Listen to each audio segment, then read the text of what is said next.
السلام عليكم ورحمة الله وبركاته. ازيكم حبايبي؟ عاملين ايه؟ يا رب تكونوا بخير. النهاردة ان شاء الله روتين جديد، روتين قوي جدا بإذن الله. هعمل لكم فيه شوية حاجات تحفة جدا. النهاردة ان شاء الله هنكمل بقى الذرة بتاع امبارح اللي احنا سلقناه مع بعض. هقول لكم ازاي بعمله بطريقة خطيرة. وكمان هعمل لكم شوية فراخ مشوية بقى بطريقة تحفة وسهلة جدا وسريعة. وكمان مكرونة في حلة واحدة، مكرونة بالصلصة في حلة واحدة. وفي الآخر بقى حاجة حلوة، خليها مفاجأة بقى اللي هيكمل الفيديو للآخر. بس اللي أول مرة يشوفني ما تنسيش تشتركي عندي على القناة وتنوريني. وما تنسوش اللايك عشان أنا لسه قناتي صغيرة قد كده وعايزة تكبر إن شاء الله، تكبر بيكم وليكم ونستفيد مع بعض. أول حاجة حبايب قلبي، أنا الذرة ده كنت سلقاه من امبارح، سلقاه في المفروض إن هو يتسلق في حلة الضغط، ده بيبقى أفضل كتير جدا علشان بيبقى أطرى.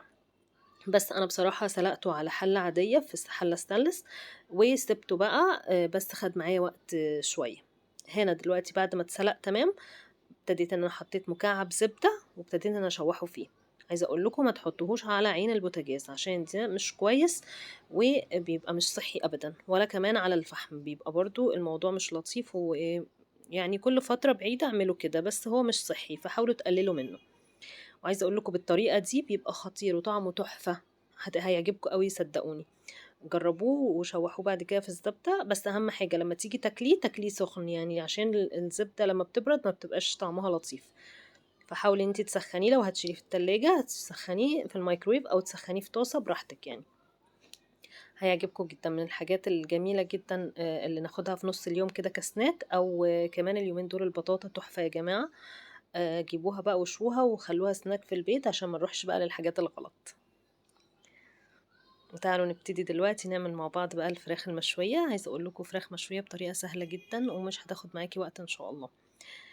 اول حاجة انا عندي هنا بصل، دول بصلتين كبار. هبتدي ان انا احطهم في الكبة.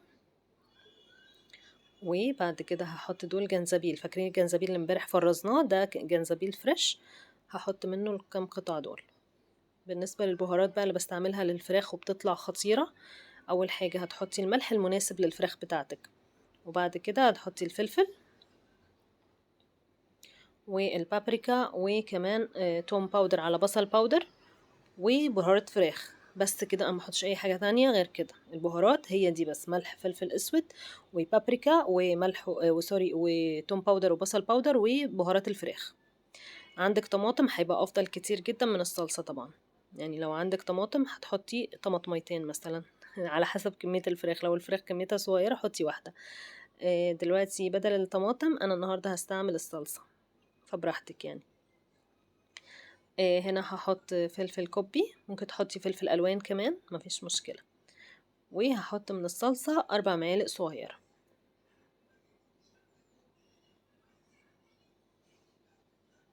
ولازم يتحط لها كمان مية وزيت زيتون ومعلقة خل. ليه بقى؟ هقول لكم عشان الخل هيطري معاكي الفراخ جدا. حابة تحطي زبادي اوكي طبعا تحفة. حابة تحطي خل معلقة صغيرة زي ما انا هعمل اوكي برضو جميل جدا الخل. هحط لها حوالي معلقتين كبار من زيت الزيتون، او معلقتين كبار من الزيت العادي اللي هو الزيت النباتي اوكي. ومعلقة كبيرة من الخل. وبعد كده بقى هضربهم كويس جدا، بس هحط كوباية مية عشان تمشي الخليط معايا. في الاول ضربتهم، بس عشان بصوا لو ضربتيهم وعملتيهم كده وتبلتي بيهم، الفتافيت دي هتتحرق معاكي في الفرن او في الاير فراير. فالافضل ان انتي تحطي كوبايه ميه او نص كوبايه ميه حتى، بس تحركي بيها يا دوبك الكبه علشان يبقى ايه، الخليط يبقى ناعم كده ويدخل يتبل الفراخ كويس. فاضربيها كويس جدا في الكبة، وبعد كده ابتدي ان انتي تتبلي الفراخ. اهم خطوة بقى بعد ما تتبلي الفراخ لازم تتساب. الافضل طبعا ان انتي تسيبيها من بالليل الصبح. لو مش هينفع ان انتي تسيبيها من بالليل الصبح ومستعجلة وعايزة تعمليها، ابدأي بيها اول حاجة هتعمليها زي ما انا عملت. ابدأي بيها اول حاجة قبل ما تعملي مثلا الحاجة اللي جنبها، سواء مكرونة سواء رز وخضار اي حاجة. الفكرة كلها ان انتي تسيبيها ساعتين. ليه بقى؟ عشان تتشرب التتبيلة، طعمها بيفرق جدا. وكمان لو اتسابت من بالليل الصبح بتبقى في حتة تانية، بتبقى خطيرة. فابدأ ان انتي تحطي التتبيلة على القد. انا حسيت ان التتبيلة كبيرة كتير يعني كميتها، فهاخد نصها بس. وهبتدي ان انا اتبل بيها الفراخ. وكمان لو قطعتي الفراخ يعني عملتي فيها زي شرحات كده على وش اللحم من فوق يعني بيبقى جميل جدا، وبيدخل اللحم لجوه، يعني التتبيلة بتدخل في اللحمة من جوه، بتبقى خطيرة. سيبيها بقى في التتبيلة دي من بالليل للصبح، وعايزة اقولك هتاكلي فراخ مشوية اجمل مليون مرة من اللي بتجيبيها من بره. وشوفوا وجربوا الطريقة دي وقولولي، اكتبولي في التعليقات ايه رأيكم، هتعجبكم جدا، تحفة. تبلي كويس جدا، اهم حاجة تدخلي التتبيلة في الفراخ من جوه ومن بره، وتسيبيها بقى في علبة متغطية. انا البولة دي ليها غطا، فهسيبها فيها وهسيبها متبلة بقى في التلاجة.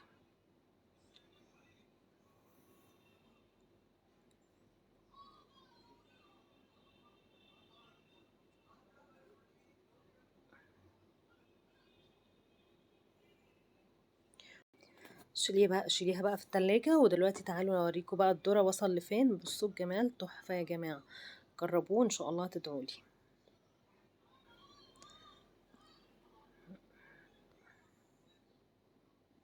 طعمه اجمل بكتير من الذرة، حتى المشوي الزبدة مدياله طعم خطير. هي الزبدة عامة لو اتحطت على اي حاجة بتبقى روعة. بصوا اللمعة اللي فيه بقى، بصوا الجمال ما شاء الله، خطير. الزبدة مدياله لمعة كده وطعمه يجنن. وتعالوا بقى دلوقتي نبتدي نعمل الصلصة بتاعت سوري، الطماطم اللي بالصلصة. عايزة اقول لكم في حلة واحدة ومش هتغلبك، وفي ثواني هتخلصيها. انا معتمدة بصراحة الطريقة دي، يعني انا عايزة اقول لكم قبل كده كان لازم اسلق المكرونة وبعد كده اعمل الصلصة. لا لا لا، ده قصة بقى وموال. احنا بننجز، احنا بنشوف الحاجة الاسهل ونعملها. فدلوقتي هحط حوالي معلقتين كبار من زيت الزيتون في الحلة، وهنزل عليهم بالثوم. انا عندي توم مفرزاه زي ما قلت لكم قبل كده، بفرزه من السنه للسنه. بتيجي في موسم الثوم كده بيبقى طري، وبتفرميه بصراحه في الكبه كله على بعضه، بيبقى زي البصل يعني، يا دوبك بتقشري القشره اللي بره وبتفرميه. بيبقى خطير بصراحه، وبينجز معاكي الوقت جدا. ان شاء الله لما يجي موسمه نفرزه مع بعض باذن الله. بصوا تريك بقى في المكرونة. أول حاجة إن انتي لما تحطي التوم دايما حطيه في زيت بارد، وحطي عليه وحطي توم، سيبيه يصفر حاجة بسيطة قوي، ما تسيبوش يصفر أصلا، يا دوبك يشم النار، يا دوبك يبتدي يسخن. حطي باقي الحاجة. ليه بقى؟ لأن لما بيصفر كده بيفقد ريحته، ما بيبقاش حلو. جربوا كده وقولولي. التركة دي بصراحة أنا اتعلمتها مؤخرا، كنت بسيبه لازم أصفره خالص يصفر، بس لا لا، اعملوا كده وهتلاقوا فرق جدا في النتيجة في طعم المكرونة، او عامه في التوم في اي حاجه يعني. انا هبتدي احط هنا، حطيت نص كيس اللي هو نص كيلو. واهم حاجه تشوحيها مع التوم كده عشان نكهه التوم تدخل جوه المكرونه. والبهارات المعتمده عندي في المكرونه عامه هي 4 حاجات تقريبا او 5 حاجات: الملح والفلفل والبابريكا، وعندي كمان اللي هو التوم الباودر على البصل الباودر اللي انا بعمله، اللي انا بشيله مع بعض في برطمان في التلاجة. بصراحة بحفظه، بيبقى افضل كتير ما انك انت تستعمليه بره، بحس ان هو بيرطب.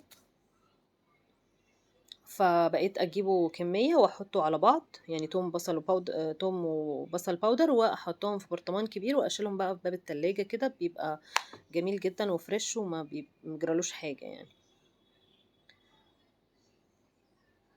زي ما قلت لكم انا حطيت الفلفل دلوقتي، والبابريكا كمان المدخنة خطيرة، جربوها في المكرونة هتعجبكم قوي قوي.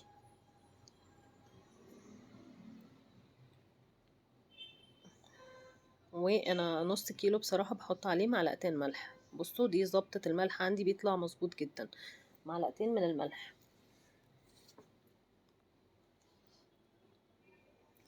بعد كده بتشوحي الكلام ده مع بعض، يعني بتحطي الصلصة والمكرونة وكله دلوقتي زي ما انا حطيت كده، وتشوحي. انا حطيت قد معلقتين كبار مليانين من الصلصة على ايه، على نص كيلو مكرونة. وتشوحيهم كويس جدا عشان بس نكهة الصلصة تبقى حلوة. عايزة تحطي زعتر، انا ساعات بحط زعتر بس انا حاليا ما عنديش يعني، بس ينفع تحطي زعتر بيبقى خطير برضو. وبعد كده بقى هتجيبي مية سخنة. انا مسخنة مية في الكتل. هتعملي ايه؟ هتملي بقى المية مش زي الرز، لا المية هتبقى يعني المكرونة لازم تبقى باينة منها. هتشوفي دلوقتي انا اقصد ايه. بس كده بصوا اهو المكرونة كده باينة من الحلة يعني، من المية. بس هو ده القوام المظبوط جدا كده، ان المكرونة تبقى باينة معاكي. هتسيبيها بقى تعمل ايه، تغلي غلوتين، وبعد كده تهدي عليها زي الايه، زي الرز بالظبط، زي ما بنسوي الرز بالظبط. هتاكلي اجمل مكرونة آه، تاكليها يعني ان شاء الله. جربوها واكتبولي في التعليقات ايه رأيكم فيها. ما بتطلعش زي المبكبكة على فكرة، لا المبكبكة دي حاجة تانية، بس دي زي المكرونة العادية اللي احنا بنعملها. هنا بقى الفراخ كانت عندي خلاص اتبلت حلوة قوي، وسبتها حوالي ساعتين. هبتدي ان انا ارصها بقى في الاير فراير. اول حاجه بقى عايزه اقول لكم على الفراخ، اهم حاجه ان انتي هتحطيها في الاير فراير على برنامج الفراخ، وهتحطيها لمده ساعه. اوكي، اول نص ساعه هتحطيها على الوش ده زي ما هي كده، هتسيبيها نص ساعه. النص ساعة التانية بقى هتكوني هتقلبي الوش اللي فوق ده، هياخد لون، هتفتكري انها استوت، لا هي ما استوتش. هتروحي قلبها على الوش التاني، تاخد لون بقى خطير، وتستوي من جوه بقى ومن بره، يعني تبقى كلها مستوية. فدي حاجة مهمة جدا، علشان انا يعني قبل كده لما جربت كان لازم ان انتي تحطيه على الوشين عشان تاخد لون، مش لون قصدي، تستوي من جوه. تمام. وهحط كمان التتبيلة المتبقية دي بقى، هي السر في النكهة كلها في التتبيلة. بس كده. درجة حرارة الفراخ 200 تقريبا، على 200. تمام. في الاير فراير لو ما عندكيش يعني اللي هو ايه الفراخ يعني تسوية الفراخ، فاعملي على 200. ده شكلها بقى، عايزه اقول لكم بعد ما خرجت من الفرن، انا طبعا قلبتها في النص زي ما قلت لكم، خطيره خطيره خطيره. ودي شكل المكرونه كمان.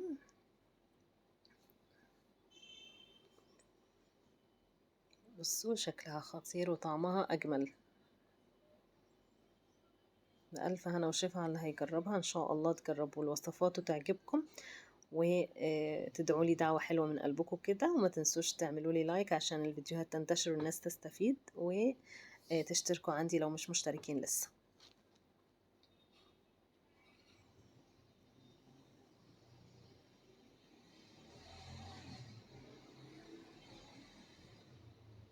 بصوا بقى الفراخ عاملة ازاي، بصوا الجمال. دلوقتي هجيب لكم الفراخ خطيرة يا جماعة، شايفين الشكل والجمال، شايفين تحفة والله، طعمها خطير. فلازم تجربوها، لازم جربوها وقولوا لي في التعليقات، هستناكم.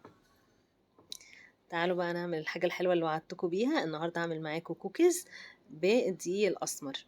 عايزه اقولك سهل جدا. اول حاجه انا عندي كوبايه سكر بني وثلاث بيضات، وكوبايه من الزبده، وكمان اللي هو الشوكليت شيبس، ودي مكعبين شوكولاته كده لقيتهم عندي فقطعتهم مكعبات. المواد الجافه بقى عباره عن ايه، كوبايتين ونص من الدقيق الاسمر، ومعاهم معلقه صغيره من البيكنج صودا، وكوبايه من الشوفان. دلوقتي انا اول حاجه نزلت بيها، نزلت بالسكر البني، ومعاه معلقه سوري كوبايه الزبده، اللي هي كوباية الزبدة عبارة عن 200 جرام. تمام، يعني 200 جرام زبدة. دلوقتي انا هضربهم كويس جدا. انا ليه عاملة 3 بيضات، عشان انا عاملة كميته اكبر شوية يعني، عاملة كوبايتين ونص من الدقيق، فهي المقادير مظبوطة على الشعرة كده. يعني اعملي المقادير بنفس الطريقة هتطلع معاكي خطيرة. في الاول انا بس دمجت الزبدة مع السكر البني، علشان يندمجوا مع بعض، بس ما يطرش السكر واحنا بنقلب بالمضرب الكهرباء. عايزة أقولك تقدري تستبدلي السكر البني بسكر أبيض، تقدري تستبدليه بإيه، بعسل. بس أنا مجربتش بصراحة بالعسل عشان ما بقاش بفتي يعني. فأنا هجربها معاكم إن شاء الله بالعسل، نعملها إن شاء الله. بس ممكن تستبدليه بالسكر اللي هو الأبيض. هضرب كويس جدا لغاية لما تنعم معايا، ويبقى شكل العجينة بقى أبيض زي ما انتوا شايفين كده. كمان هتفتحها أكتر، تبقى ناعمة جدا. أهم حاجة إن السكر يدوب. وابدأي لمي الجناب كده، عشان بيبقى فيه سكر مخرز كده بيتطاير يعني يمين وشمال واحنا بنعجن، فلميه واضربي تاني لغاية لما تنعم معاكي خالص.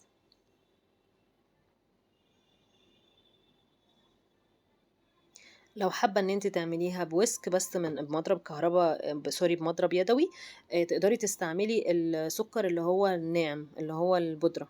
يعني اعملي بايدك عادي، مفيش مشكلة باللي هو المضرب اليدوي، بس خلي السكر بدل ما هو سكر حبيبات اللي هو سنترفيش، لا خليه سكر باودر. ده هيبقى يعني سهل بالمضرب اليدوي كده، وعادي جدا تقدري تعمليه، بيبقى برضو خطير جدا. يعني مفيش حاجة توقفك، يعني لازم كده تشوفي الحاجة اللي تقدري تعمليها اعمليها. هبتدي ان انا انزل بالبيض واحدة واحدة، واقلب لغاية لما تختفي البيضة، وبعد كده انزل باللي بعدها. طبعا هحط للبيض فانيليا علشان زفارة البيض، ما تنسوهاش، مهمة جدا.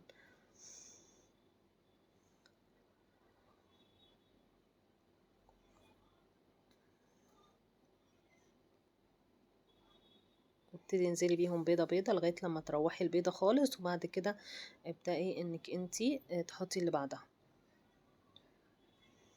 بعد كده بقى خلاص، بعد ما تتضرب كويس جدا هنستغني عن مضرب الكهرباء، وهنبتدي ان احنا نستعمل سباتيولا عشان ندمج بيها الحاجة في بعضها.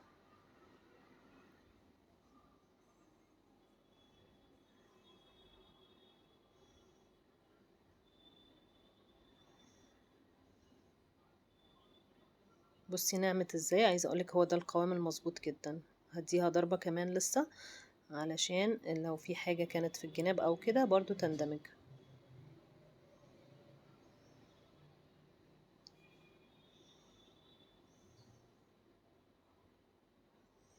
عايزة اقول لكم الكوكيز ده من اجمل الحاجات اللي انا بعملها بصراحة، وبيبقى بحبه بصراحة جنب كوباية قهوة كده في النص، بيبقى خطير. كلنا متهيألي بنحب الحكاية دي، ان احنا ناخد حاجة حلوة جنب كوباية القهوة او الشاي بلبن. دلوقتي عندي الدقيق، انا حطيت قد ايه، كوبايتين ونص من الدقيق اللي هو الاسمر، تمام، الدقيق الحبة الكاملة. ما عندكش دقيق اسمر، حابة تعمليها بدقيق ابيض ينفع طبعا. ومعلقة صغيرة من البيكنج صودا اللي هو الكربوناتو. اوكي. وكمان هحط عليها كوباية من الشوفان العادي اللي هو العادي مش مطحون. حابة تعمليها برضو بمثلا كوباية دقيق أبيض مع كوباية دقيق أسمر، أو كوباية ونص دقيق أسمر وكوباية دقيق أبيض، وكوباية شوفان، أوكي. عايزة تشيلي الشوفان برضو عادي براحتك، لو مش حابة الشوفان يعني ممكن تعملي براحتك، يعني الحاجة المهم ان انتي توصلي القوام اللي انتي هتشوفيه معايا. بعد كده بقى هدمج بإيدي، عشان ايه؟ انا مش بعجن لان انا مش هعجن. انا بس كل اللي هعمله ان انا هدخل الدقيق جوه العجينة. ما تقلقيش بتلزق في ايديكي كده شويه، بس هتفك بعد شويه. واهم حاجه ان انتي ما تحكميش على العجينه انها شبعت دقيق من ان انتي بتعمليها وايدك ملزقه، لا، شوفي ايدك النظيفه التانية وشوفي بيها قوام العجينه. لو انتي مسكت العجينه وما لزقتش في ايدك، يبقى كده خلاص هي استكفت الدقيق، ما تحطيش دقيق تاني عشان بس ما تبقاش ايه، ناشفه وتشقق وتبقى مش لطيفه وتبقى طعمها وحش. فانا هقولك دلوقتي لازم بايدك النظيفه تعملي ايه، تحطي تشوفي قوام العجينه. هي كده مش محتاجة دقيق تاني، هي خدت مني كوبايتين ونص دقيق بالظبط، يعني مظبوطين جدا، وكوباية الشوفان اللي هو ده. ودي اللي هي الشوكولاتة، المكعبات الشوكولاتة. هما دول كانوا عندي فصين من الشوكولاتة، وانا قطعتهم مكعبات صغيرة بالسكينة كده، وقطعتهم صغيرين عشان نديها غنى شوية كده، وتبقى العجينة غنية يعني، وطعمها يبقى احلى. شايفة انا ايدي ملزقة، فما احكمش ابدا على العجينة ان هي محتاجة محتاجة دقيق او لا من التلزيقة اللي في ايدي، لان ايدي ملزقة. اعملي بايدك التانية كده شوفيها، وانتي هتعرفي ان هي مش محتاجة اي حاجة. بصي اهو بالشكل ده كده، لما تمسكي مفيش تلزيق ولا حاجة، كده مظبوطة جدا. بعد كده هجيب صاج، وهبتدي ان انا ارصص فيه البسكوت. عايزة اقولك تعملي ايه بقى، هتجيبي يعني قطع متساوية، حاولي تظبطيهم بايدك كده مقاسهم، وتحطي مقاس القطع يعني قد بعض على قد ما تقدري يعني. كوريهم بالشكل ده، وبعد كده رصصيهم بقى جنب بعض. احنا مش هنديهم ضغطة بسيطة دلوقتي، احنا في الاول بس انا عملتهم كور كده على اساس انجز الصينية كلها، وبعد كده ابدأي ان انتي بقى تحطيهم في الشوكليت شيبس يعني، وتضغطيهم كده. هوريكي دلوقتي ازاي. ودلوقتي بس كده هرصصهم كويس جدا. حاولي ان انتي بقى تعمليه وتخبيه من العيال يعني هما ما شاء الله اللهم بارك هيخلصوا، فحاولي تاخديلك علبة كده على جنب وتخبيها بقى عشان ايه تنقذي ما يمكن انقاذه. من كتر ما هو بيطلع خطير ما شاء الله اللهم بارك. العيال ولا بتعرف ان هو بالشوفان ولا القصة دي، احنا بندخل لهم الحاجة المفيدة كده في النص، هم مش عارفين حاجة. وبيتعودوا على فكرة على طعم الحاجة اللي هي بدقيق اسمر او بالشوفان او كده، وبيبقى الموضوع بعد كده بالنسبة لهم عادي جدا. يعني ما بيبقاش الموضوع بقى يعني لا ده بدقيق اسمر انا مش حابه، لا لا لا، هو مش هيلاقي غير الحاجات دي فهيحبها، بالعكس هم بيحبوه جدا يعني لان هو طعمه ما شاء الله اللهم بارك بيطلع خطير والله. وكمان الشوكليت شيبس هيخليه بقى ايه رهيب. هو اي حاجة لو حطيتي عليها شوكليت شيبس هتتاكل يعني عامة، لو عيالك مغلبينك في الاكل. بس كده. وبعد كده هخبزه طبعا على درجة حرارة 180 في الرف الوسطاني. إيه لما يطلع من الفرن اهم حاجة اهم حاجة ان هو تسيبيه خالص يهدى، يهدى تماما. يعني دخلته على درجة حرارة 180. عايزة اقول لكم دلوقتي خرج من الفرن. انتي وانتي بتبصي له في الفرن بصي ان هو يكون لون من تحت بالشكل ده. يعني لو لون من تحت بالشكل ده يبقى هو كده تمام، مش محتاج اي حاجة. حتى لو هو ابيض من فوق ما تقلقيش، هو كده استوى وخطير. انا طبعا سبته يبرد تماما وبعد كده فتحته. عايزة اقولك بقى شوية وبيقرمش اكتر بقى وبيبقى طري من جوه كده وطعمه خطير. جربوه هتدعولي والله ان شاء الله. متنسوش اللايك لو عجبكم الفيديو، ما تنسوش تشتركوا عندي. والسلام عليكم ورحمة الله وبركاته.